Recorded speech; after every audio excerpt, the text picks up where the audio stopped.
Hi guys, my name is Will. Have you ever heard of human beings selling their children? My father is an alcoholic, even though he used to have a prestigious job at the stock market. His name is Cal, and I don't call him by his first name. My mum left us that year and he got drunk, and I was in pain and shock, but I didn't give up.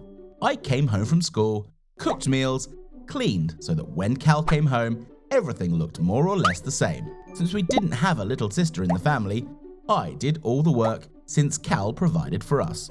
But after a couple of months, he was coming home more and more drunk, late and acting like a pig, not crawling into the bedroom, falling asleep right on the floor in the hallway. I couldn't stand it and we fought. "Dad, stop drinking already! How many times? Mum's gone, but I'm still here." "Why do you need me? Even your mother left."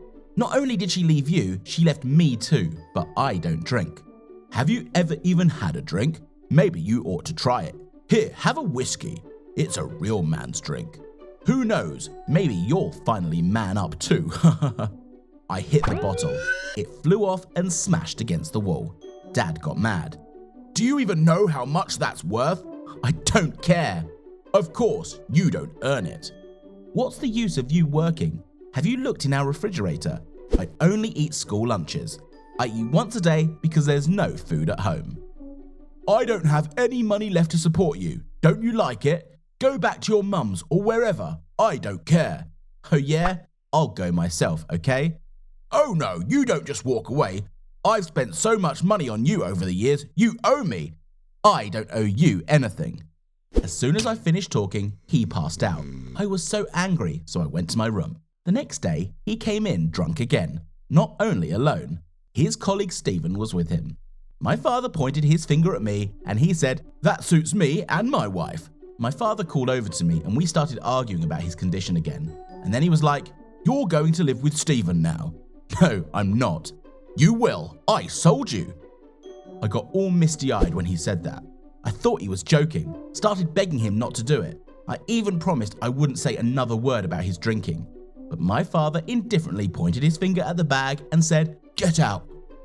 I silently gathered my things, and Stephen and I drove to his house.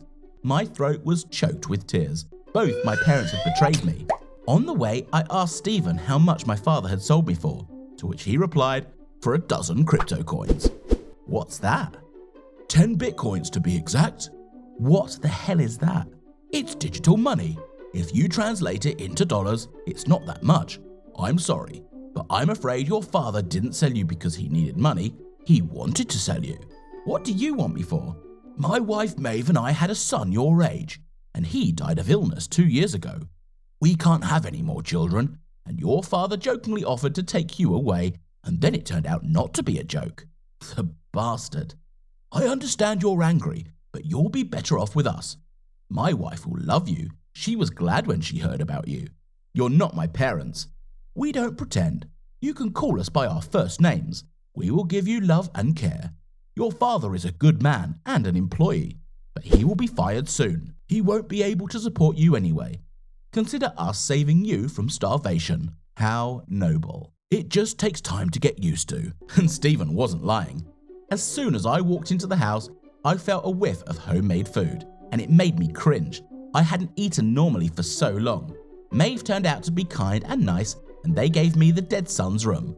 And it was cool just after a fresh renovation. They fed me, and a week later I had a new phone, bike, and clothes. Stephen and Maeve tried very hard, and though I didn't let them close, often eating in the room, still waiting for them to bring food and say goodnight. I visited the old school. There I went up to a programming teacher and asked him what bitcoins were. He told me in detail about them, also assured me that in a few years they would become very popular and increase in value. I learned that I would be able to withdraw them into real money, to keep capital in the form of cryptocurrency, and that they are not taxed, but no one is responsible for that either. "All you need is to have an electronic wallet, but if you forget the password to it, consider your money gone." I see. "Why do you ask?" "Just some stuff came up." "Share it with me." "No, if it works, I'll give you a present." "I'll take you up on that." That same night, I went over to my dad's house to check on him and make a plan. He wasn't happy to see me, but he was surprised. Cal was as drunk as ever.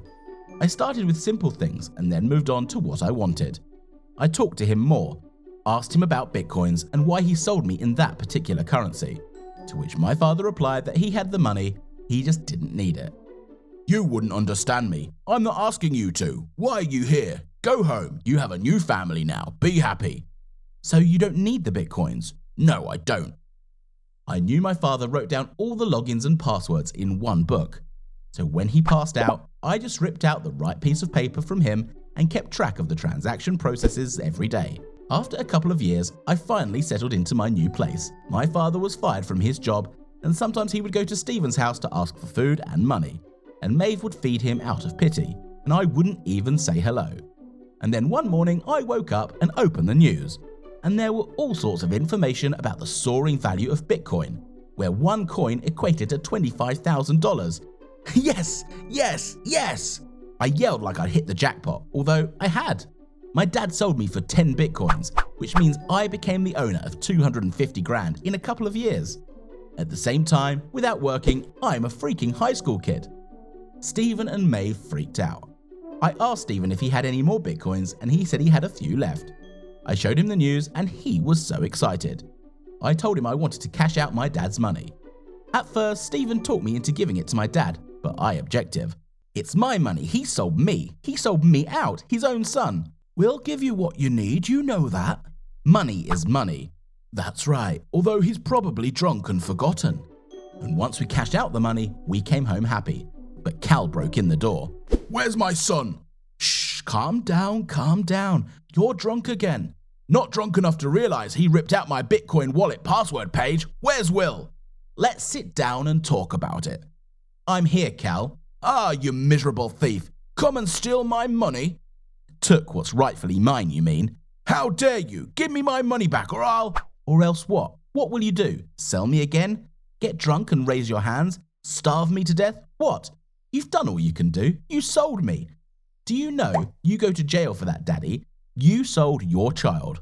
What will they do to me? Nothing, because there's no one responsible for the digital money. No one is going to punish anyone, okay?" My dad fell silent. He sat there in a stupor and didn't know what to answer because I was right. Then suddenly he fell to his knees and begged for forgiveness, calling himself a fool and a scoundrel. All I did was pull the very whiskey I had broken a couple of years earlier out of the bar. "Here's my debt, I got it back," I told him. Then I left the room. Dad didn't want to leave for a long time yet, screaming loudly. But then Maeve threatened to call the cops, and only then did he come to his senses and take off.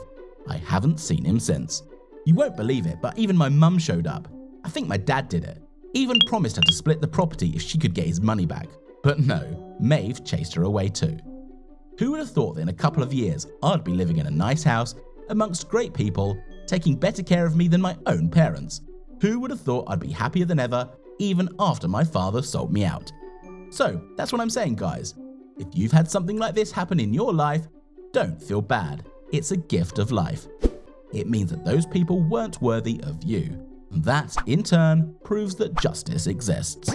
My mother always told me that diseases were invented by people themselves. She meant our whole way of life, thinking, attitude to nature, ecology, how we harm each other, not knowing how to protect the world around us. I grew up with such an opinion, and believed that if you do not do bad things, if you teach yourself and your loved ones the right behavior to yourself and the world, then everything will be fine. But, as it turned out, not all things depend on us. I knew that there would be a turning point in my life, but this is not surprising, because it happens to everyone.